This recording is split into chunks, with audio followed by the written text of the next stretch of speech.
आखिर क्यों कर रही है नेपाल की जनता सड़कों और गलियों में उतरकर प्रोटेस्ट।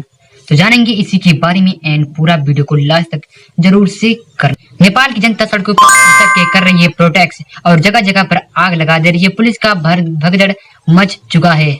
आइए जानेंगे इसी टॉपिक पर नेपाल की जनता के साथ। चलो वीडियो को शुरू करते हैं।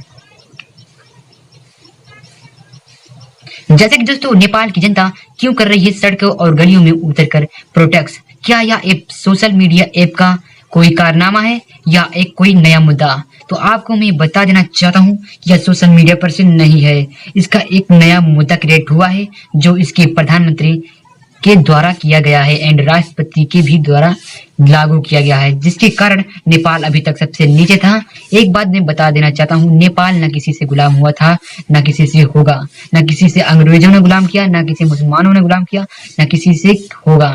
क्योंकि नेपाल की जनता प्रोटेस्ट से जब उतरती है तो बहुत ही ज्यादा प्रोटेस्ट स्कूल के नौजवान 24 से 20 साल के अंदर बालकों का था। यह प्रोटेस्ट ऐसा था कि बहुत ही बड़ा था क्योंकि इसमें बेरोजगारी और बेरोजगारी की समस्या नेपाल में बहुत ही ज्यादा थी।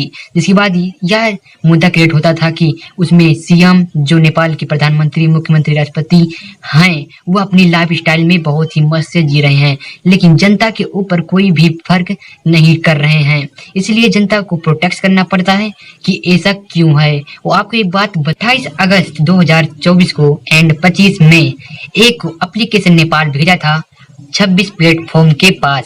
जितने मतलब प्लेटफॉर्म हैं, इस एप्लीकेशन का मतलब था कि इस पे साइन कर दीजिए आप, जिसका अंजाम था ये कि हमारा जितना प्लेटफॉर्म है सब नेपाल के कदमों में रहेंगे। लेकिन किसी ने भी इस एप्लीकेशन पर साइन नहीं किया, सिर्फ एक को छोड़कर चीन की टिकटॉक उसने साइन किया था और 26 प्लेटफॉर्म ने साइन करने से मना कर दिया था। इसका यह मुद्दा था कि नेपाल की सरकार ने प्लेटफॉर्म को बैन कर दिया। उस 26 में से YouTube, Insta, Facebook, Twitter, Snapchat जैसे आदि ऐप आते हैं। और एक प्रोटेस्ट इस कारण हुआ कि जब बच्चे 24 से 20 साल के बच्चे इस प्रोटेस्ट के लेकर प्रोटेस्ट कर रहे थे, इस जानकारी की प्राप्त होने के बाद कि बैन कर दिया है ऐप को नेपाल में, इसी पर प्रोटेस्ट कर रहे थे। जिसके बाद वहां के मुख्यमंत्री, प्रधानमंत्री ने उस पर फायर चला दिया, यानी कि बुलेट की फायर, जिसमें 28 से 30 लड़कों की मौत हो गई। उसमें से एक 12 साल का भी लड़का था जिसका मौत हो गई, जिसके कारण नेपाल की पूरी सड़कें पर पब्लिक छा उठी। घर घर से 10-10 आदमी निकल के आए, नेपाल की पब्लिक पूरा भर गई। जिसके बाद इतना भयानक प्रोटेस्ट काठमांडू के अलावा भरतपुर, पोखरा, दमन जैसे इलाकों में भी प्रोटेस्ट होने लगते हैं, जिसका सिलसिला यह निकल के आया है कि यह प्रोटेस्ट बहुत ही भयानक हो चुका था। तब यहाँ की पब्लिकें जगह जगह पर आगे लगा दे रही थीं। पुलिस को भागना पड़ा और पूरी नेपाल की जनता एक ही इकट्ठा होकर पार्लियामेंट की ओर निकल पड़ी, जिसका यह मुद्दा बहुत ही बड़ा भयानक अब तक का नेपाल का सबसे बड़ा मुद्दा बेरोजगारी का।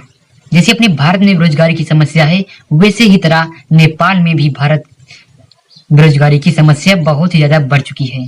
इसी तरह जब यूक्रेन और रशिया का युद्ध हो रहा था तो 5000 लोग 2026 में यूक्रेन की सेना में शामिल हुए थे और इसका सिर्फ एक हफ्ते में ही ट्रेनिंग होकर यूक्रेन की सेना में भेज दिया जाता था। इसका इंजाम यह हुआ कि वहां की नेपाल की जो आदमी थे वो मारे गए, यानी कि हर दिन वहां से 5-6 लाश नेपाल की व्यक्ति को मारे हुए शामिल होती थी। अगर यही सिलसिला चलता रहा तो नेपाल की सड़कों पर प्रोटेस्ट होना ही चाहिए। बाकी यहाँ सीएम यानी कि मुख्यमंत्री, प्रधानमंत्री के बेटे सोशल मीडिया पर वायरल हो रहे हैं, आप लोग खुद से देख लीजिए।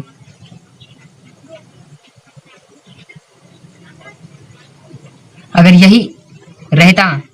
यही मुख्यमंत्री, प्रधानमंत्री ने पहले ही इस पर कोई करवाना कर दिया होता तो ऐसा सिचुएशन कभी भी नहीं क्रिएट होती।